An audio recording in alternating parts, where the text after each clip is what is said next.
temos também de volta aí o Carlos e a Miriam. Então, vocês não confundam, tá certo? Tem o Carlos e a Miriam com os filhos pequenos, né? E tem o irmão Zé Carlos e a Miriam com os filhos já grandes, com netos, né? Os filhos nem moram aqui, moram em São Paulo. Mas são dois irmãos aí, dois casais, né, diferentes. A igreja está crescendo, os nomes estão se confundindo, né? O pastor Witter, falei com eles agora há pouco, né, mais cedo um pouco, né, com ele, com o Glaubinho e o meu pai também, estavam juntos no carro, indo para Santa Luzia, né, saindo da casa do pastor Genésio, indo para a sede do município. Ele ia pregar ali, depois ia voltar para a Estância, para ele pregar na igreja de Estância também. Né? Estão contentes, o tempo lá, né, fizeram as visitas que iriam fazer, teve um tempo já com o pastor Pedro também, e amanhã eles pretendem sair de lá 4 horas da manhã. Então, se você lembrar, né, nós vamos orar, acho que hoje ainda nós vamos lembrar de orar aqui também por eles, né? Mas eles pretendem sair amanhã cedinho e dormir em Teixeira de Freitas, se não me engano. Tem 2 possibilidades, esqueci a segunda possibilidade, né? Eles querem andar bastante amanhã, não é? Mas mandaram um abraço para os irmãos também, estão bem, tá bom? Queridos, abram por favor suas Bíblias em Apocalipse, no capítulo 7. Vocês já cansaram de Apocalipse? Querem que vamos parar por aqui, estudar depois a gente volta, né? Não, né? Agora vocês vão até me bater, né, se a gente fizer isso, né? Nós precisamos caminhar, vamos continuar caminhando no livro. Então, hoje pela manhã vimos o capítulo 6, vimos a abertura de 6 selos. Então veja bem, para você organizar a sua cabeça, Apocalipse vai falar de 7 selos, 7 trombetas e 7 taças. Já memorizou, Clemilson?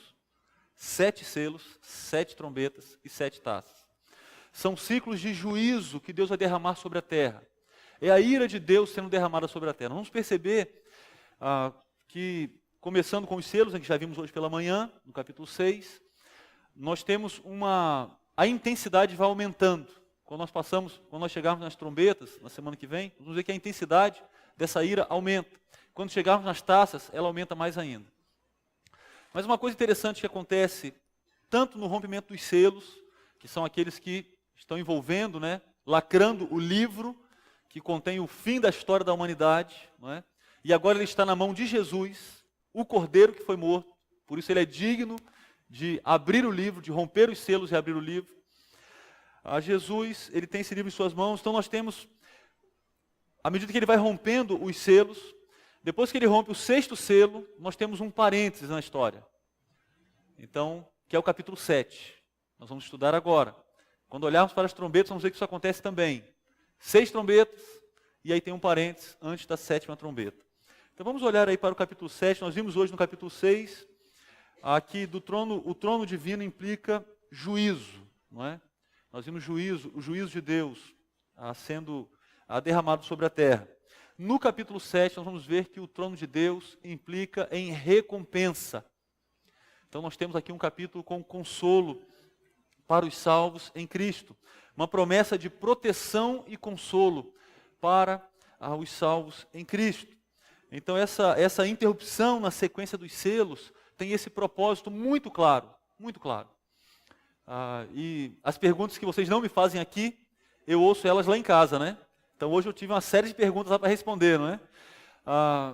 Então veja bem, não fique distraído. Existe uma dificuldade naturalmente, a linguagem de Apocalipse simbólica, né? Nós estamos diante de um texto difícil, é claro, vocês já perceberam isso. Mas olha só, não perca a mensagem do livro, a mensagem do texto que temos lido e que vamos ler agora também. Então, o capítulo 7, eu penso que é muito difícil alguém ler o capítulo 7 de Apocalipse com atenção e não ter pelo menos uma noção de que esse capítulo está falando de algo bom para o salvo. Está trazendo uma promessa para o salvo. Está trazendo, aliás, uma promessa espetacular para o salvo. Eu encorajo você a ler em casa, mas você pode até fazer isso nos textos seguintes. O capítulo 7, eu penso que ele tem uma mensagem clara, embora nós não consigamos detalhar, né, tudo que está aqui no texto, não é? É uma linguagem difícil, não é? Em algumas partes, mais difícil ainda. Mas eu penso que nós temos uma mensagem aqui clara para entendermos e que ela é importante para a nossa fé, ela nos dá esperança, ela nos orienta, e acima de tudo, que é o propósito do livro de Apocalipse, é mudar a nossa vida hoje, não é isso? Literatura apocalíptica na Bíblia não é para satisfazer a curiosidade, não é. A maioria das pessoas aborda o Apocalipse assim, curiosos, não é? Curiosos. O propósito do texto não é esse. O propósito do texto é transformar as nossas vidas, não é satisfazer a nossa curiosidade. Então vamos ler, vamos por parte, como fizemos pela manhã, vamos ler aí até o versículo 8, inicialmente, vendo aí que o povo de Deus é selado antes do juízo divino ser derramado sobre a terra. Depois disso, vi 4 anjos em pé nos 4 cantos da terra, retendo os 4 ventos, para impedir que qualquer vento soprasse na terra, no mar ou em qualquer árvore. Então vi outro anjo subindo do oriente, tendo o selo do Deus vivo. Ele bradou em alta voz aos 4 anjos, a quem havia sido dado poder para danificar a terra e o mar.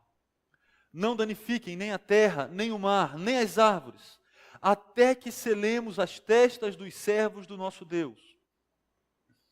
Então ouvi o número dos que foram selados, 144.000, de todas as tribos de Israel.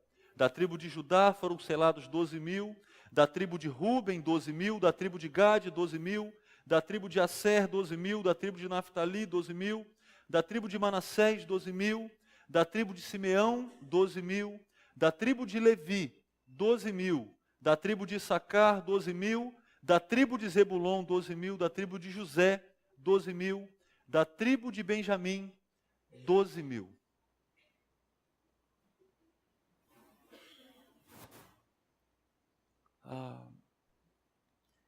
Nós temos nessa primeira porção do capítulo 7,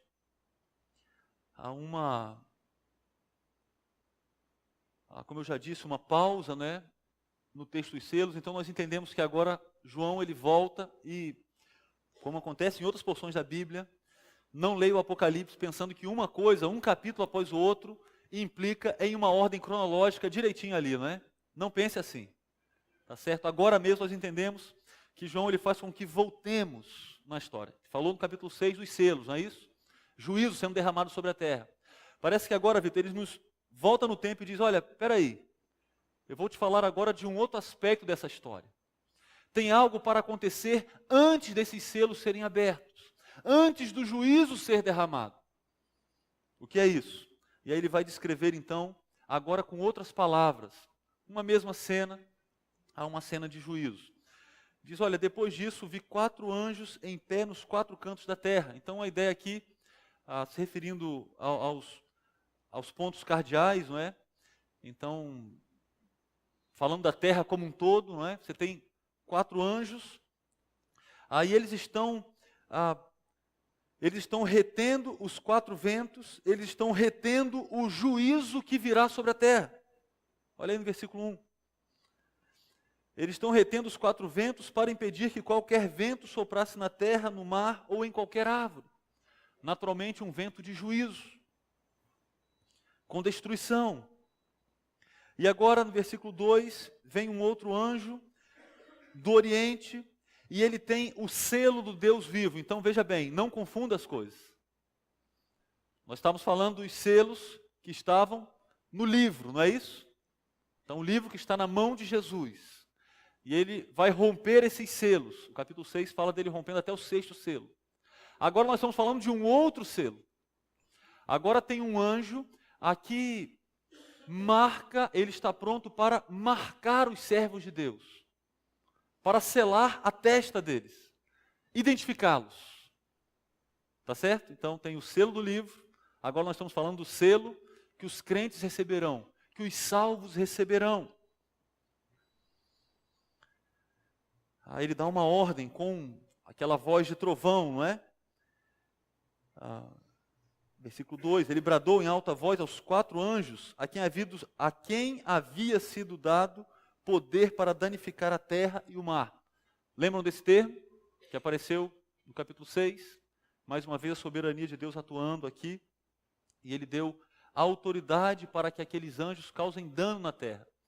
Mas o anjo que vem do Oriente dá uma ordem para eles: não danifiquem nada, não hajam, ainda não, parem, esperem. Ele está dizendo, por quê? Para quê? Olha o versículo 3, até que selemos as testas dos servos do nosso Deus.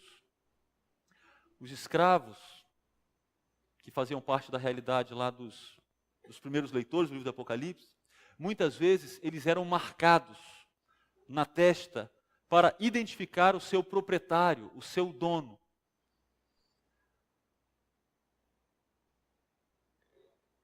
Agora, aqueles que têm o Senhor certo serão marcados. Então, essa figura dessa marca já estava presente na cabeça dos primeiros leitores. Agora o Senhor está dizendo para eles que um dia os servos dele serão identificados. E a ideia de ser selado aqui é a ideia de pertencer a Deus, de estar debaixo da sua proteção. Para que esse selo? Para que essa marca? E é interessante que talvez a marca mais famosa no Apocalipse seja o 666, não é? E você já está aí ansioso para a gente chegar nele logo, né? Que 666 é esse? Que tem no meu cartão de crédito, que tem 2 cartões meus, no código de segurança, não é? Talvez você vai ficar assustado com isso, puxa, não é? 666, você não quebrou esse cartão ainda? Mas está lá, não é? Nós vamos chegar nesse 666, mas uma marca que deveria nos chamar mais a nossa atenção é essa marca aqui, que é a marca que o salvo vai receber. Há uma marca que traz a ideia de propriedade de Deus, de proteção de Deus. Mas João ele vai descrever as pessoas que receberão essa marca como os 144 mil. Então ele usa mais um número. Já tenho dito para vocês que os números em Apocalipse, a maioria deles trazem junto deles uma carga simbólica, não é? E aqui ele vai falar então dos 144 mil que recebem esse selo, de todas as tribos de Israel. E agora ele vai citar então 12 tribos, não é? Aí, repetindo, eu li para vocês já.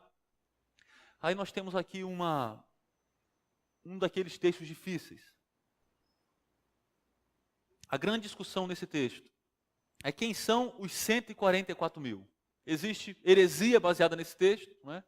É interessante que um ensino herético baseado nesse texto, que entendia esse número de maneira literal, ele teve que ser corrigido quando os adeptos dessa heresia superaram o número dos 144 mil, né? Tiveram que rever o ensino errado. Naturalmente, isso aqui não é um número literal, né? Não existem apenas 144 mil crentes. Mas a discussão aqui entre crentes sérios é se o texto está falando de judeus apenas, por se referir a 12 tribos, ou se ele está falando da igreja, que envolve judeus crentes e gentios crentes, né? Os gentios somos nós. Nós temos alguns problemas nessa lista. Não está aí o nome de Efraim, que é filho de José, percebeu isso? Não está aí, pode procurar. E não está aí também Dan, que era também um patriarca, não é? Não está aí. No lugar nós temos José e Levi, que não tinha propriedade. Você lembra disso? Levi, ele não tinha porção de terra, não é? Os levitas ficaram apenas com algumas cidades. E um texto muito bonito do Antigo Testamento é que o Senhor seria a herança deles. Você lembra disso? E aqui nós temos José, que na lista tradicional ele sai e entram os 2 filhos, Manassés e Efraim, mas aqui nós temos um dos seus filhos, não é? E também a presença de José. Apenas Manassés aparece aí, né? E temos a Efraim. Muitas tentativas são feitas para tentar explicar, né, o porquê dessa lista dessa maneira. Muitas tentativas, e eu não vou ficar listando para vocês aqui, que é uma lista muito grande, não é?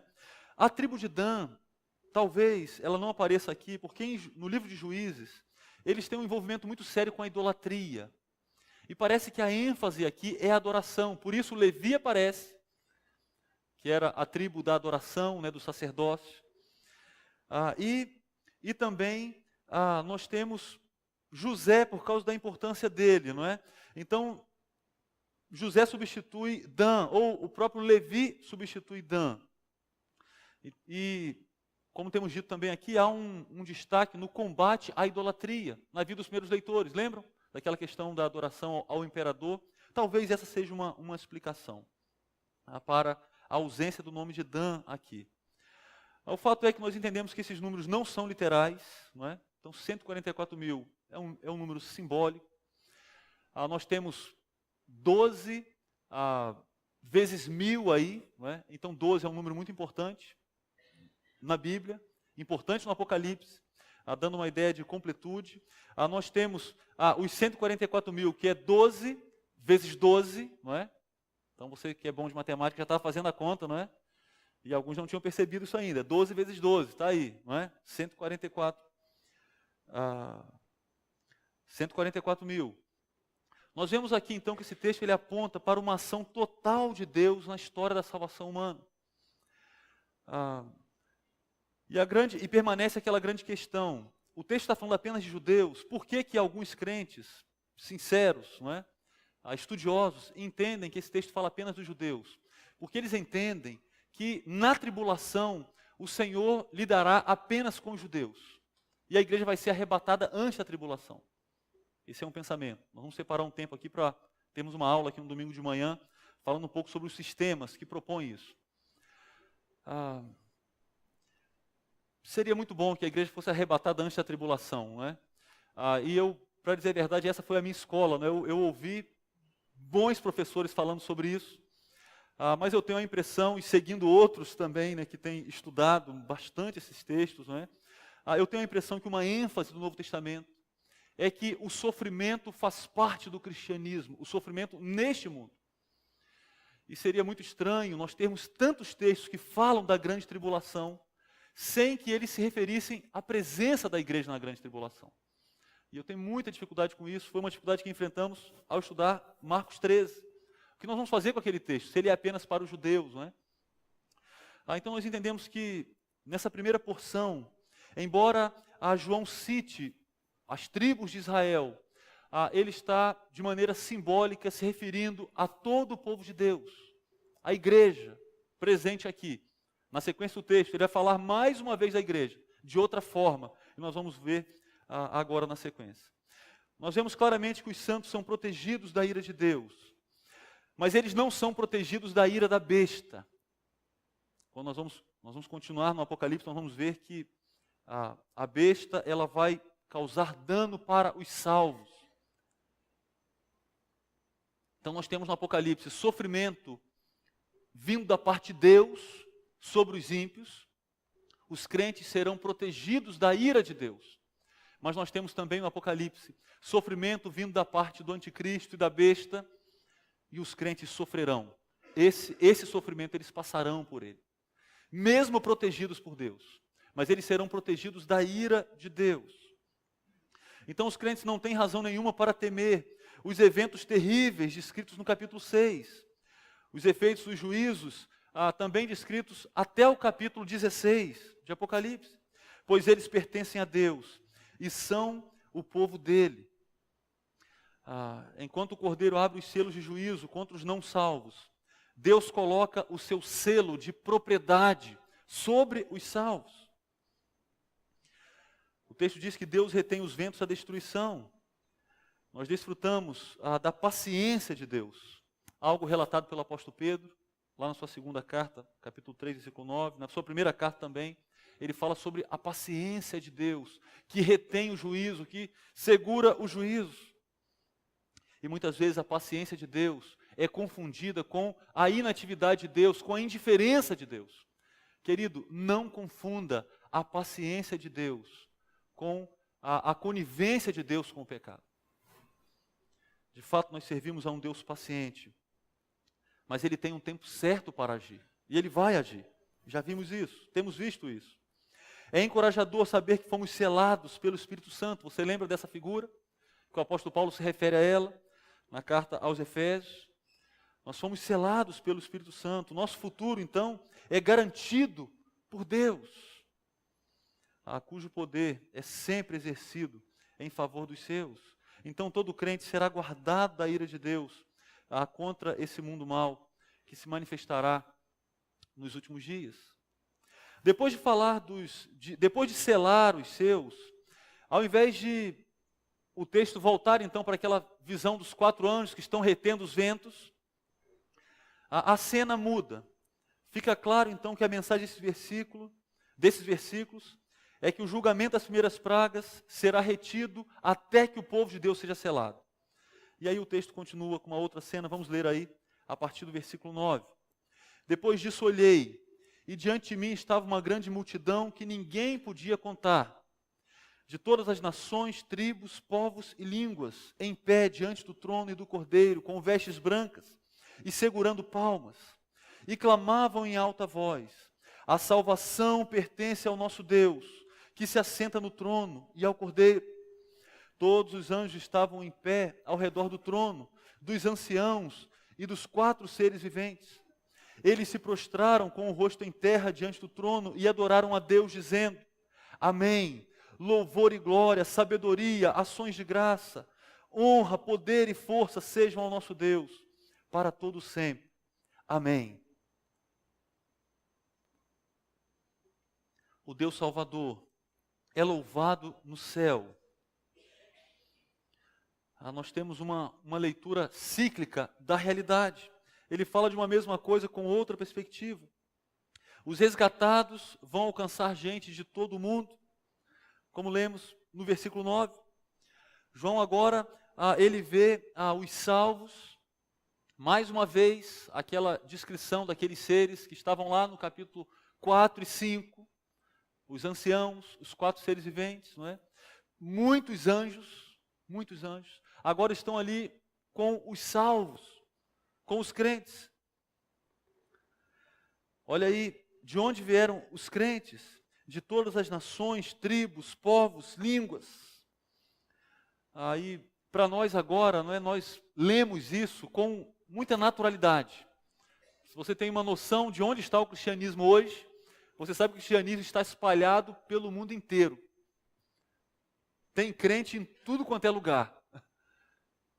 Em muitos lugares. Mas esse texto ele foi dito no 1º século, com o cristianismo em expansão. Algo que certamente impressionou os primeiros leitores. Impressionou. Depois de 20 séculos de história, nós olhamos com naturalidade, né? Puxa vida, é crente de todo lado, né? Mas veja bem, o cristianismo começou em Jerusalém. E ele se espalhou por todo o mundo. E agora João vê então crentes resgatados de todos os lugares. Mais uma vez, Sheila, somos encorajados ao trabalho missionário. Como você falou hoje pela manhã, não é? Como nós vamos ler que no futuro nos depararemos com crentes de todos os lugares e não nos importaremos com a causa missionária. Precisamos nos importar, não é? Precisamos levar o nome de Jesus a todos os lugares, porque Ele tem pessoas para salvar em todos os lugares, os mais remotos, até aqueles onde tem poucas pessoas, não é? Como nas comunidades ribeirinhas, lá no Amazonas, o Senhor tem pessoas ali também. O louvor destaca a vitória alcançada por Deus em favor do seu povo. O Apocalipse é um livro cheio de música, não é? Nós temos percebido isso, muitas músicas. Olha o versículo 10, o que eles cantam em alta voz? A salvação pertence ao nosso Deus que se assenta no trono e ao Cordeiro. Eles estão adorando a Deus, estão adorando ao Cordeiro, e estão falando da salvação que receberam. Os anjos, os anciãos, os seres viventes também adoram a Deus. Uma cena muito bonita, não é? Sempre que lemos o Apocalipse, nós somos convidados ao louvor. Nós somos chamados a uma vida de louvor. Especialmente pela salvação que recebemos. O texto continua a partir do versículo 13. Então, um dos anciãos me perguntou: quem são estes que estão vestidos de branco e de onde vieram? Respondi: Senhor, tu sabes. E ele me disse: estes são os que vieram da grande tribulação e lavaram as suas vestes e as alvejaram no sangue do Cordeiro. Por isso eles estão diante do trono de Deus e o servem dia e noite em seu santuário. E aquele que está sentado no trono estenderá sobre eles o seu tabernáculo. Nunca mais terão fome, nunca mais terão sede. Não os afligirá o sol, nem qualquer calor abrasador, pois o Cordeiro que está no centro do trono será o seu pastor. Ele os guiará às fontes de água viva, e Deus enxugará dos seus olhos toda lágrima. João é interrogado. Um recurso aqui para dar uma informação para ele, não é? O ancião aborda, e aí, quem são esses que estão vestidos de branco, que você está vendo? Na verdade é uma pergunta para chamar a atenção dele para algo que ele não sabe. Ele diz, olha só, eu não sei, mas o Senhor sabe, não é? Como dissesse, olha, por favor, eu quero saber quem são. Quem são? Esses são os que vieram da grande tribulação. Veja bem, arrume a sua cabeça em relação à cronologia. Então a história avançou novamente, não é? E agora o Apocalipse está antecipando para nós uma cena durante a tribulação ou depois da tribulação, não é? Então, o juízo de Deus sendo derramado sobre a terra, o anticristo em ação, e agora nós temos crentes que perseveraram, que amaram o Senhor até o fim, não negaram o seu nome, de fato foram protegidos por Ele, foram protegidos da ira dEle, mas enfrentaram a ira do inimigo de Deus, e por amor a Ele, morreram. Agora eles estão no céu, diante do Senhor, adorando o Senhor. Eles são consolados pelo Senhor. Estão ali vestidos de branco. Promessa que nós vimos lá nas cartas para as igrejas, não é? Promessa cumprida. O Senhor prometeu e agora Ele cumpriu. Sinal de pureza diante do Senhor. Olha que linguagem bonita no versículo 14. Eles lavaram as suas vestes e as alvejaram e as branquearam no sangue do Cordeiro. Parece algo contraditório, não é? Como que alguém vai fazer uma roupa ficar branca lavando-a com sangue? Isso é contraditório, mas que nós temos aqui uma linguagem simbólica. Ele está dizendo o seguinte: eles lavaram os seus pecados no sangue do Cordeiro. Eles confiaram naquele que é o único que poderia limpar os seus corações, como nós ensinamos para as crianças, não é? Que os corações delas estão sujos pelo pecado, e só Jesus pode limpar o coração. Foi isso que eles fizeram. Aqueles crentes tornaram as suas roupas brancas no vermelho do sangue de Cristo. Eles tiveram os seus pecados perdoados pelo sangue do Cordeiro que foi morto. Eles confiaram em Cristo para o perdão dos seus pecados. Razão porque eles estão ali servindo ao Senhor dia e noite. É mais do que esperado que alguém que foi salvo pelo sangue do Cordeiro se dedique a Ele integralmente, com alegria. E aí nós chegamos a nenhuma das promessas mais impressionantes das Escrituras, que eu gostaria de encorajar você a decorar esse texto. Decorar esse texto. Olha o versículo 15. A segunda metade do versículo 15. Eles estão servindo ao Senhor dia e noite. E aquele que está sentado no trono estenderá sobre eles o seu tabernáculo. Está dizendo que Deus estenderá sobre eles a sua tenda. E aí talvez você pense aí, é a promessa de que vai ter um templo no céu. Não. Quando nós estudarmos sobre a Nova Jerusalém, nós vamos ver que não vai ter templo na Nova Jerusalém. O texto diz que o Senhor será o seu templo. O que o texto está dizendo então aqui é a promessa divina de que Deus garante a segurança do seu povo por meio da sua presença pessoal, algo que é anunciado nas Escrituras várias vezes. O desejo de Deus de conviver com o seu povo, de morar no meio do seu povo, de dar para os seus o privilégio da sua companhia, da sua presença.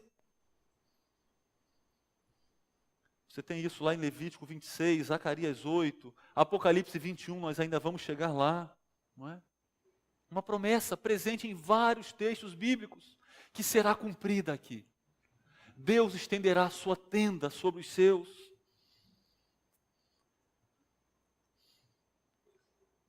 A promessa continua.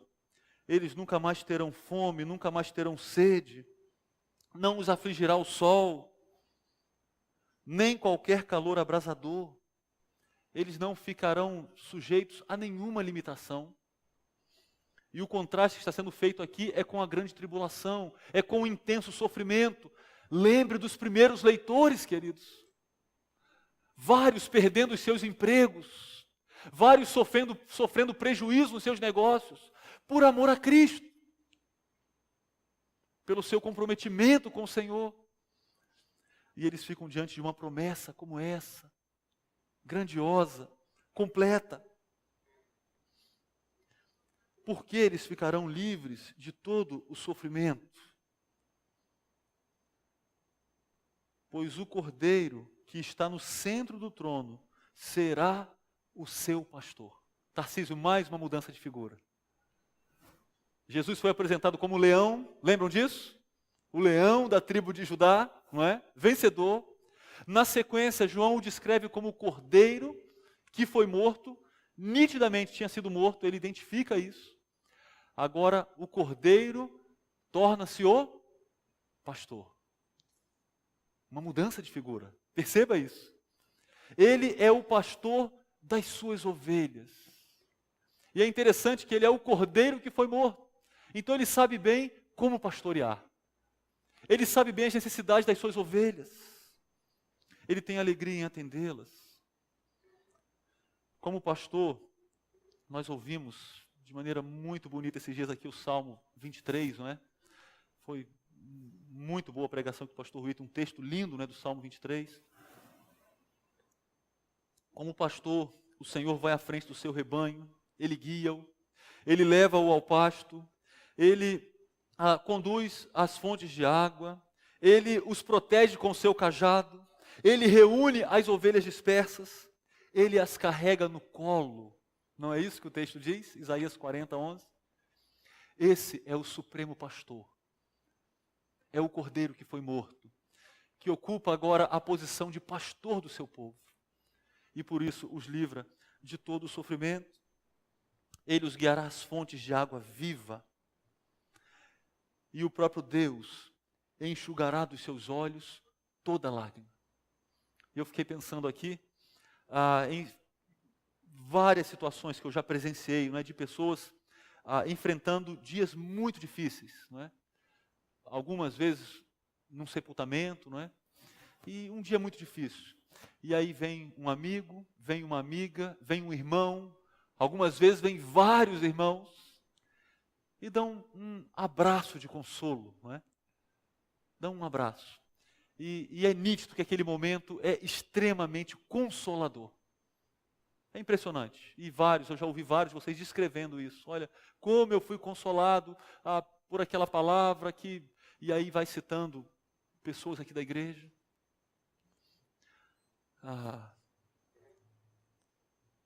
Quem vai usar o lenço naquele dia vai ser o próprio Deus. O próprio Deus. Cuidando do seu povo. Zelando pelo seu povo. Tratando do seu povo. Queridos, que promessa maravilhosa.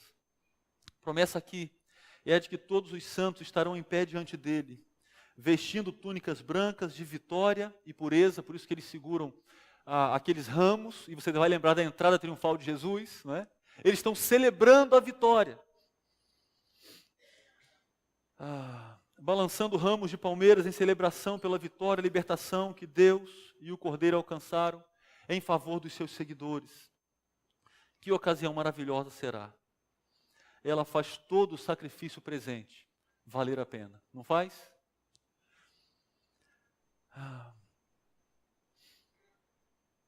O capítulo 6 termina com uma pergunta.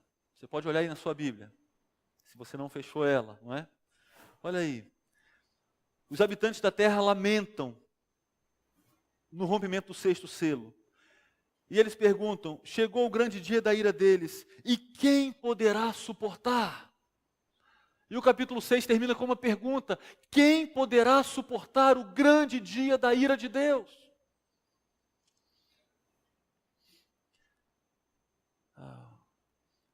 No capítulo 7 nós vemos um contraste. O pânico daquelas pessoas sem Deus, enfrentando a sua ira, é contrastado com a alegria do povo de Deus diante dele, sendo consolado por ele. Quem poderá subsistir naquele dia? Aqueles que servem o Cordeiro, aqueles que lavaram as suas vestes no sangue do Cordeiro, aqueles que creram em Jesus como seu único e suficiente Salvador.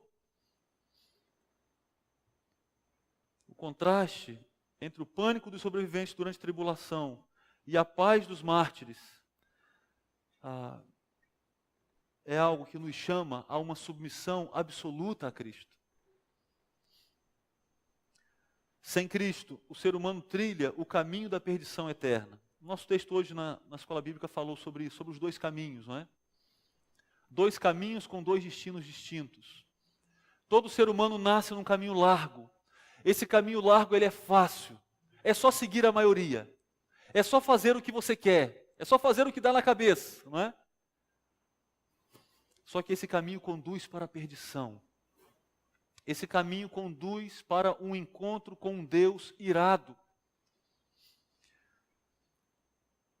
Como é possível mudar de caminho e naturalmente, e consequentemente mudando de destino, crendo em Jesus? Não existe atalho. Não existe alguma coisa que você possa fazer para enganar a Deus ou para comprar a Deus. Não existe suborno. Deus é o justo juiz. No nosso país nós vemos, não é? Temos visto aí com tristeza muitos exemplos de juízes corruptos, não é? Que são comprados. Sentenças são compradas. Querido, não espere comprar o justo juiz. Ele não se vende. É preciso crer no seu Filho, o Cordeiro que foi morto. Deus preserva a todos os seus na tribulação. Quando o texto fala dos 144 mil, a ideia é de que ninguém ficou de fora. Nenhum dos salvos ficou de fora.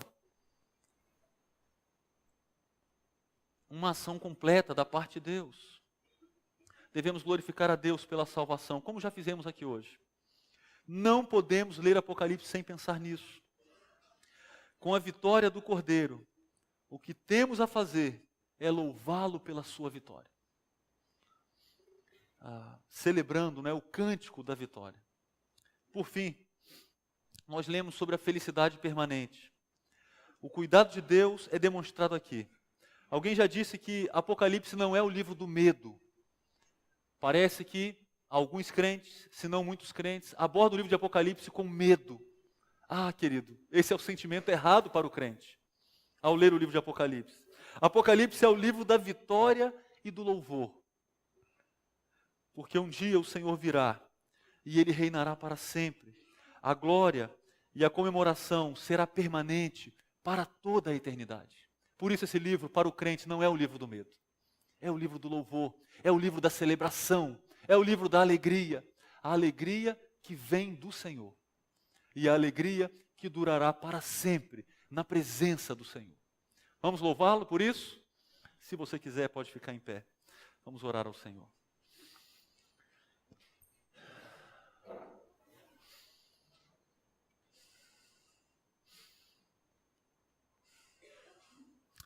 Senhor, dá-nos olhos para contemplarmos a alegria presente no livro de Apocalipse para aqueles que foram salvos pelo Cordeiro, para aqueles que foram salvos pelo Teu Filho Jesus.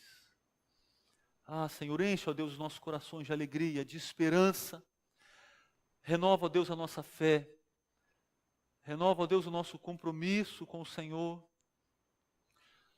Dá, ó Deus, a cada um de nós uma grande expectativa desse dia em que estaremos diante do Senhor e desfrutaremos plenamente das promessas do Senhor. Se já é bom termos o Senhor como pastor aqui nessa vida, Ah, Senhor, como será na eternidade? Sem pecado, sem a presença dos inimigos do Senhor. Ah, Deus, alegra-nos com essa verdade. Consola-nos, ó Deus, com essa verdade. Talvez, ó Deus, nós tenhamos irmãos aqui nessa noite, enfrentando lutas das mais diversas. Senhor, consola os queridos com essas promessas maravilhosas. Talvez, ó Deus, tenhamos aqui nessa noite pessoas que vivem a vida confusas, com medo, sem razão para viver. Senhor, enche esses corações do Teu Filho Jesus. Transforma, ó Deus, esses corações por meio do Teu Filho Jesus. Senhor, que pessoas aqui nessa noite entendam que o seu pecado as leva para a perdição eterna, mas que o Teu Filho, que foi morto naquela cruz sem pecado, pode levá-las para a salvação eterna. Senhor, produza fé nos corações, ó Deus, é a nossa oração. E usa-nos, ó Deus, também como instrumentos para levarmos o nome do Teu Filho Jesus, o Cordeiro que foi morto, para todos os lugares do planeta Terra. Onde estiver pessoas, que nós trabalhemos, que nós oremos, para que o Teu nome seja presente ali, seja anunciado ali, seja proclamado ali. É a nossa oração, ó Deus, louvando o Cordeiro que foi morto. Amém. Podem assentar.